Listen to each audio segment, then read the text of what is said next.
दोस्तों नमस्कार। आप देख रहे हैं प्रेमी यूट्यूबर। अब प्रेमी यूट्यूबर देखने वाले सभी दर्शकों को स्वागत है।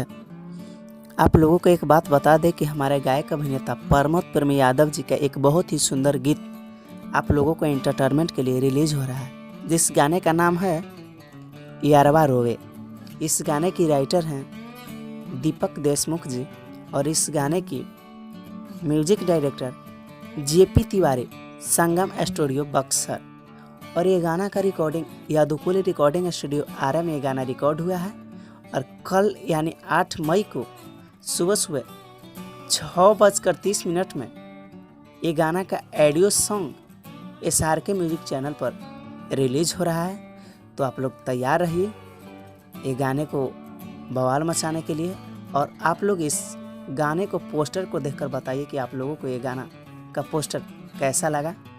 और जो भी हमारे चैनल पर नए जुड़े हैं उन सब से निवेदन है कि हमारे चैनल को सब्सक्राइब करें, लाइक करें, शेयर करें। मिलते हैं किसी खास एक नए न्यूज़ अपडेट के साथ। तब तक के लिए जय हिंद, जय भोजपुरी।